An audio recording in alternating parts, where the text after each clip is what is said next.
Bienvenue dans le 7-9, deuxième partie. Merci d'être avec nous. Tout de suite, on va commencer avec le journal. Voici les titres. C'est donc la dernière ligne droite pour le Haut Commissariat au Plan. Le recensement général de la population commence dans quelques jours. Ministère de l'Intérieur et HCP étaient réunis à Casablanca hier pour les tout derniers préparatifs. À la une également, la bande de Gaza qui entre aujourd'hui dans son 50e jour de guerre. Hier encore, les bombardements israéliens ont fait au moins 10 morts et dans le même temps, l'Égypte mène un nouvel effort de trêve. Et puis enfin, ce coup de théâtre au sommet de l'État français. Manuel Valls, le Premier ministre, a présenté hier la démission de son gouvernement. Il doit dévoiler aujourd'hui sa nouvelle équipe. L'ancien ministre de l'économie à l'origine de cette crise politique, Arnaud Montebourg, ne fera pas partie de cette nouvelle équipe.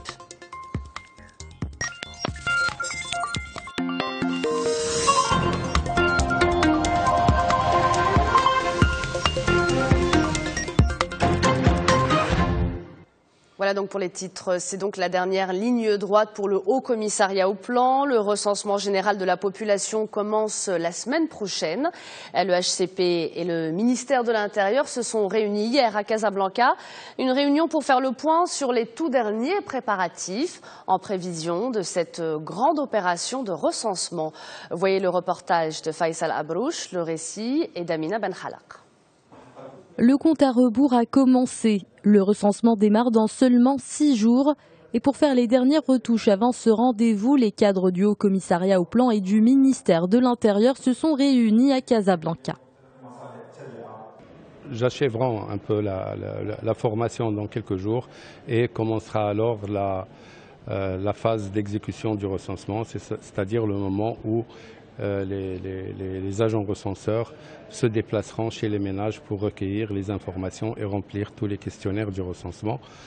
Bien sûr, cette opération commence le 1er septembre et se terminera le 20 septembre. 20 jours donc d'enquête sur le terrain pour la plus grande collecte d'informations au Maroc faite toutes les 10 ans. Les formulaires seront adaptés aux ménages, aux hors-ménages et aux personnes de passage. Rien qu'à Casablanca, le HCP va mobiliser des milliers d'enquêteurs.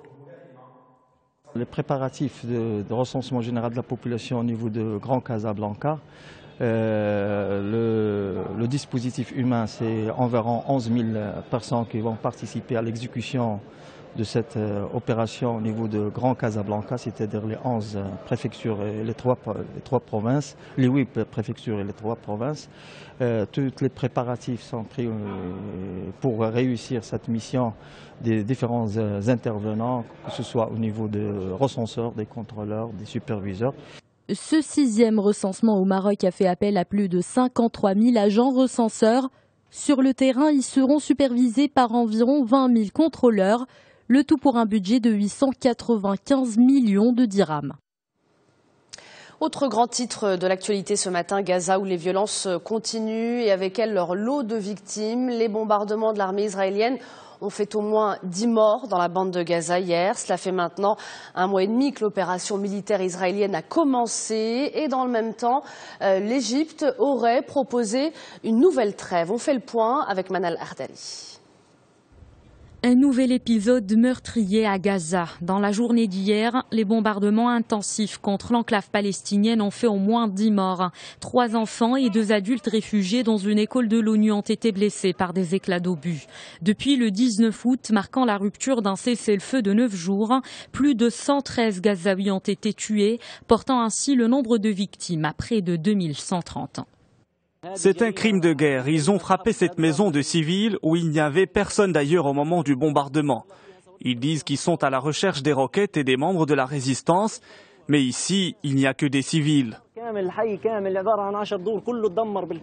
De son côté, l'Égypte prône encore la voie des négociations. Elle tente aujourd'hui même de convaincre les Palestiniens et les Israéliens de mettre en place un cessez-le-feu. Objectif, ouvrir les points de passage aux frontières et laisser passer l'aide humanitaire et les matières de reconstruction. Mais pour un retour au calme, les deux parties exigent des conditions jusque-là difficiles à s'imposer. Israël se dit hostile à des négociations sous les bombes, alors que le Hamas ne voit pas d'issue sans la levée du blocus. On ne fera pas marche arrière. Nous irons de l'avant. C'est notre message pour l'ennemi sioniste. Ils devront affronter nos armes tant qu'ils occupent nos terres. En pleine crise, le président de l'autorité palestinienne prépare une initiative pour la fin de l'occupation. Mahmoud Abbas compte s'adresser au Conseil de sécurité de l'ONU pour libérer son territoire, mais cette demande a des chances d'être bloquée par un veto des États-Unis. Les États-Unis qui s'opposent d'habitude à toute mesure anti-israélienne.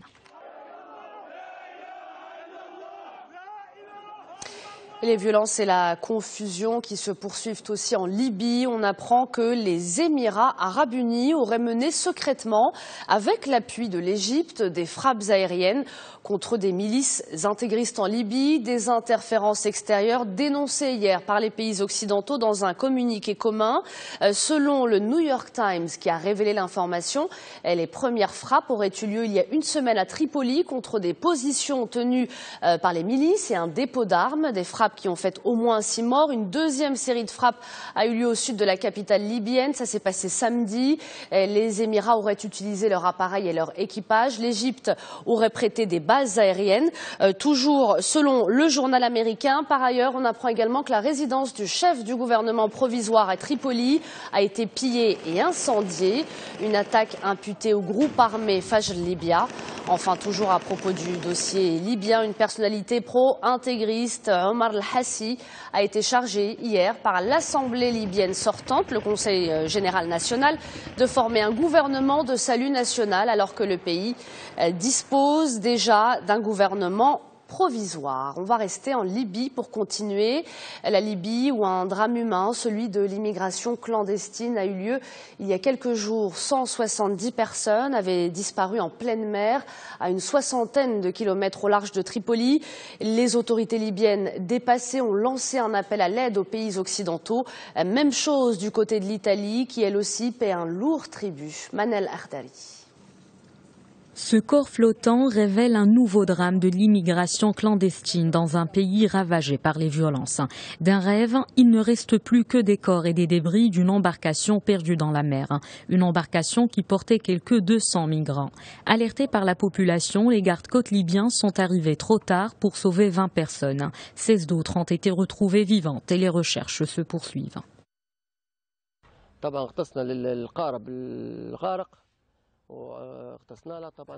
Nous avons plongé pour sauver des migrants noyés. Nous avons retrouvé plus de 170 dépouilles. Nous disposons de peu de moyens. Il n'y a personne pour recevoir les corps. Faute de moyens, les gardes-côtes libyens ont engagé un seul patrouilleur. Parmi les corps, celui d'un enfant repêché alors qu'il portait une bouée de sauvetage. En Italie, 6 cadavres ont été repêchés hier en Méditerranée après le naufrage d'un chalutier au large des côtes libyennes. Ces victimes s'ajoutent aux 18 morts retrouvés dimanche au sud de Lampedusa à bord d'une embarcation à la dérive. Selon le Haut-Commissariat de l'ONU pour les réfugiés, plus de 100 000 personnes sont arrivées en Italie par la mer depuis le début de l'année en cours. L'actualité en France à présent, c'est donc ce coup de théâtre au sommet de l'État français. Manuel Valls, le Premier ministre, a présenté hier la démission de son gouvernement. Manuel Valls qui doit dévoiler aujourd'hui sa nouvelle équipe. Et d'ores et déjà, on sait qu'Arnaud Montebourg, l'ancien ministre de l'économie, ne fera pas partie de ce nouveau gouvernement. Il a annoncé qu'il reprenait sa liberté. Arnaud Montebourg qui est à l'origine de cette crise politique. Les explications d'Amina Benhalak. Ce gouvernement n'aura tenu que 5 petits mois. 5 petits mois, l'expression est signée Arnaud Montebourg, un ministre de l'économie qui dérangeait l'Élysée. La marche de la réduction des déficits de façon forcée est en train de couler toutes les économies européennes. Oui, et nous ne voulons pas, et je suis obligé de le dire, nous ne voulons pas, je crois, que l'Union européenne continue sa descente en enfer. L'économie en France est à l'arrêt depuis 6 mois, croissance zéro. C'est quand même préoccupant et sur le terrain, les tensions sont vives sur le plan économique, dans les entreprises. Arnaud Montebourg n'a pas été le seul à critiquer la politique d'austérité. Le ministre de l'Éducation, Benoît Hamon, a lui aussi fustigé les orientations économiques de la France. Devant autant de désordre, François Hollande a voulu la démission de l'équipe Valls. Pour beaucoup de Français, c'est un choix qu'il fallait faire. C'est des personnes qui cherchent à avoir un ascendant sur lui, forcément. Ils suivent pas la ligne directrice, donc forcément c'est pour ça qu'il a envie d'avoir une assise importante sur tous les ministres. Je pense que dans l'état actuel, le gouvernement ne pouvait plus fonctionner de manière cohérente avec tant de dissensions au sein de ses rangs. Donc ce geste d'autorité de la part de Manuel Valls et le fait que M. Hollande lui ait redonné la chance de mener une politique cohérente à la tête du pays, je pense que c'est une très bonne chose. Même si je pense que c'est un peu tard, mais il reste de l'espoir. Le Premier ministre sera reconduit à Matignon. Il devrait révéler aujourd'hui sa nouvelle équipe, une équipe que François Hollande veut beaucoup plus unie. Le président est aujourd'hui au plus bas des sondages. Le chômage a atteint un nouveau record en France avec plus de 3 300 000 demandeurs d'emploi fin juin, soit 10% de la population active. Et la France qui commémore avec l'Europe en ce moment le centenaire de la Première Guerre mondiale. À cette occasion, on oublie souvent les morts tombés sur d'autres champs de bataille. En Afrique, par exemple, loin des tranchées du front occidental, des centaines de milliers de soldats, pour la plupart des Africains, enrôlés de force, se sont souvent battus jusqu'à la mort. Reportage. La vaste savane de Taita Taveta au Kenya. Il y a 100 ans, c'est ici que Shoshola, le grand-père de Mwankono Moi, a combattu de force pour l'armée britannique. Comme beaucoup d'autres, il était porteur. Puis Shoshola a été tué. À l'époque, pour le prouver, une mèche de ses cheveux a été portée chez lui. Mais pas de deuil pour la famille. L'armée avait toujours besoin de plus d'hommes. Quand ses cheveux ont été ramenés, des soldats ont attrapé son fils et l'ont emmené. Les gens disaient « son propre père est mort là-bas, maintenant celui-ci va aussi aller y mourir ». Donc les gens pleuraient en rentrant chez eux.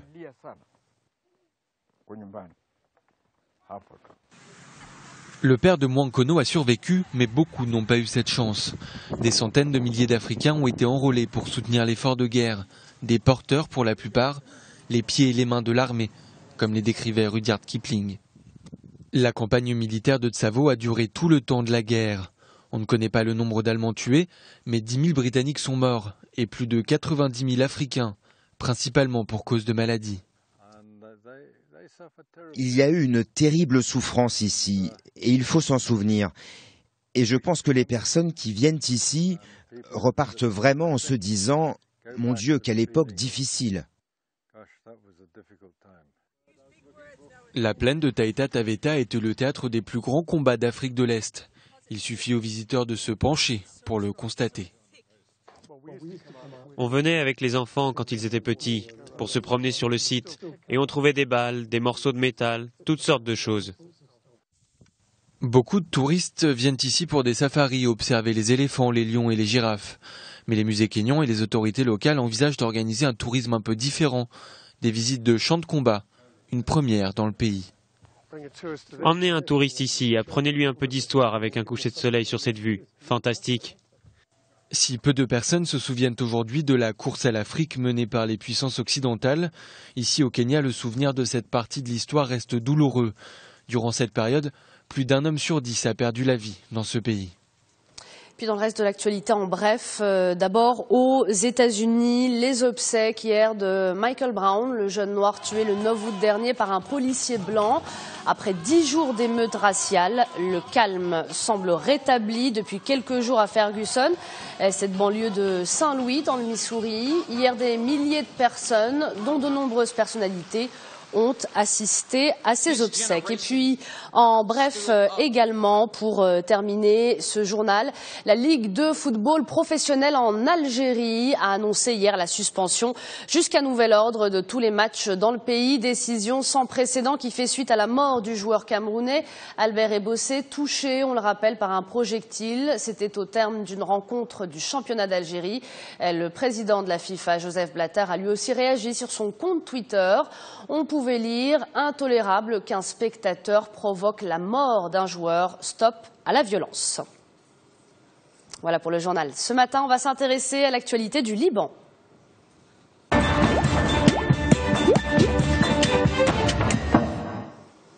Avec notre correspondante Marine Pradel. Marine, en direct de la capitale libanaise, Beyrouth. Bonjour Marine. Bonjour. Marine, une première question. Y a-t-il du nouveau sur le sort des otages libanais de l'État islamique?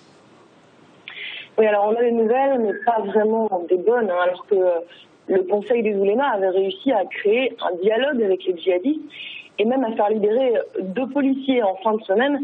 Changement de ton. Ce week-end, l'État islamique publie une vidéo où on voit les otages qui ont l'air plutôt en bonne santé, mais relativement effrayés. Daesh menace de décapiter les forces de l'ordre, si ces réclamations ne sont pas satisfaites. Alors, pour mémoire, je vous rappelle qu'une trentaine de forces de l'ordre libanaises sont retenues pour partie par l'État islamique, pour partie par Jabhat al-Nusra. L'État islamique demande la libération de djihadistes qui sont retenus dans la prison libanaise de Roumieh, dont l'émir de l'État islamique à Arsal au Liban, quand Jabhat al-Nusra demande purement et simplement le retrait du Hezbollah de Syrie. Le Conseil des oulémas a jeté l'éponge. Or, les djihadistes refusent de discuter avec qui que ce soit d'autre, puisqu'ils ne reconnaissent aucune autorité politique. L'issue est donc très incertaine. En attendant, la situation a un impact direct sur la vie de plus d'1 million de réfugiés syriens au Liban, accusés d'être la source de l'instabilité politique que connaît le pays, conséquence de plus en plus de tensions entre Libanais et Syriens dans les régions qui accueillent le plus grand nombre de réfugiés, comme la vallée de la Bekaa ou le nord du pays. D'accord. Marine, l'instabilité politique n'est pas la seule difficulté qui guette le Liban en ce moment. Les derniers chiffres sur la situation économique sont très alarmants. Oui, la situation économique ne cesse de se dégrader. C'est la 4e année consécutive de ralentissement économique. Avant la guerre en Syrie, la croissance de l'économie libanaise était toujours autour de 9%. Aujourd'hui, elle culmine difficilement à 2%. Et pour les Libanais, les fautifs, ce sont encore les Syriens. Il devrait être 1,5 million d'ici la fin de l'année. C'est un tiers de la population et ça entraîne une pression à la baisse sur les salaires des emplois non qualifiés, dans les chambres, la construction, une pression à la hausse sur les loyers. Le taux de chômage a été multiplié par 2, il est supérieur aujourd'hui à 20%. Et si le Liban bénéficie d'une aide internationale qui se chiffre quand même en milliards de dollars pour faire face à cette crise, jusqu'ici ça a été insuffisant à freiner la déconfiture de l'économie libanaise. Les dépenses publiques sont condamnées à augmenter alors que les investissements extérieurs et l'argent de la diaspora ou des pays du Golfe ne rentrent plus comme avant. La dette publique augmente, elle, dangereusement selon les experts. Un scénario de la faillite de l'économie libanaise dans les 6 mois à venir n'est pas à exclure, surtout si l'aide internationale diminue, et ça semblerait être le cas, puisque cette aide pourrait être accaparée par d'autres fonds, comme l'Irak par exemple, et dans ce cas, c'est toute la population du pays, 5 millions de personnes, qui seraient brutalement affectées. Marine Pradel en direct de Beyrouth pour Média TV. Merci pour ces informations. À bientôt, Marine. On va tout de suite passer à la revue de presse. Une revue de presse qui est signée ce matin Taoufiq El Nasseri. Restez avec nous. On revient tout de suite après.